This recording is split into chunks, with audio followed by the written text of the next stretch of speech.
What's going on, King of Kings family? Happy Monday to you. Coming to you with the first Beyond Sunday in a very, very long time. This is something that I've wanted to do regularly, and it just hasn't come together. But what I really wanted to do, and what I want to start doing, is to pick up some of the scraps that are left over from preparing Sunday's sermon. Some of the items that didn't make it into the sermon on Sunday, but I think could potentially be helpful to you as you process what it is that you've heard on Sunday and look to apply it in your life. And so that's what we're going to do today. That's what I'm going to try to do in subsequent Mondays as regularly as I can make it happen. So if you weren't at worship yesterday, or if you don't remember what was talked about, you can go to our podcast and listen to the sermon yesterday. It will be linked in some form or fashion, depending on how you're watching this. If you're watching it on YouTube, or if you're watching it on Facebook, it will be linked there. But the big idea of the sermon was that there's great harm in hypocrisy, but there's great joy in authenticity, and that you are free in Christ to be exactly as you are, to not try to present some version of yourself that doesn't have hang-ups and fears and doubts and sins and anxieties, that you are free to be who you are and where you are before God, and you are free to be who you are and where you are within a family of faith. So that's the big idea. You can go back and listen to the sermon. It's pretty good, I think. But that's kind of what it was about. But what got me thinking as I was reflecting on what we talked about yesterday, as a family of faith, it's one thing to say that people are free to be who they are and where they are without judgment.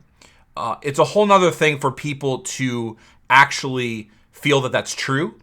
And it's a whole nother thing for us to make sure that we are reacting to people in that way. That we have to build some intentionality into our life together that ensures that when people are struggling with emotional attachments to things that do not align to God's version of life, when people are struggling with guilt and shame and fear and doubt and anxiety, that they see the church, that they see King of Kings as a place that they can go.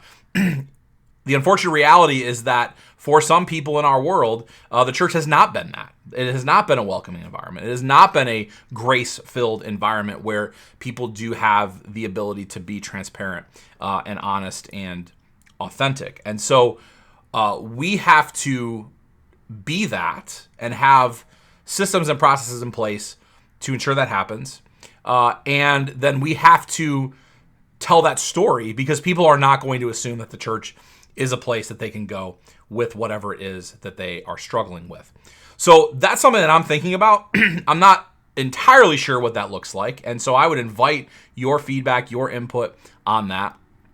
I have been inspired in my years in ministry by what I see in recovery communities and 12-step communities. I'm talking about Alcoholics Anonymous and Narcotics Anonymous and these various groups that gather for recovery from a specific addiction. And there's something that really seems to be transformative about that, because and I've never been to a 12-step meeting, but from what I've heard and what I've seen in the media, which maybe that's not a realistic portrayal, but it feels realistic to what I've heard people say, is they have cultivated an environment where everyone recognizes that they are free to be authentic and honest and transparent, and in fact are often challenged when they are not.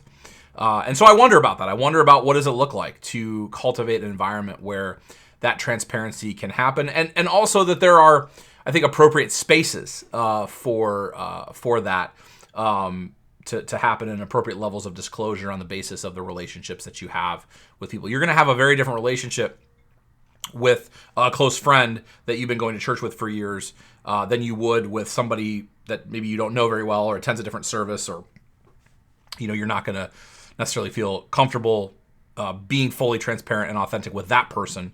But I think what's important is that you have a person or a group with whom you can be that transparent and that authentic. So that's what I'm thinking about today, Beyond Sunday, is how we can cultivate an environment where we truly are free where we feel free and others feel free to be authentic and honest and transparent with us, that we can reciprocate that. And then how do we tell that story into the community?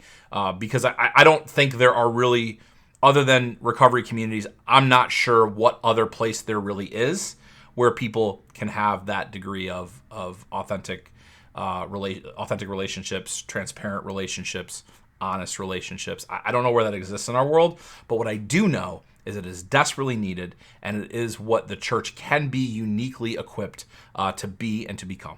So think about that with me. Drop a comment, again, either on YouTube or on Facebook. Would love to hear your thoughts about that. What do you think we can do to be an authentic, transparent, honest community for those who are struggling with whatever it is that's holding them back from the version of life that God has for them?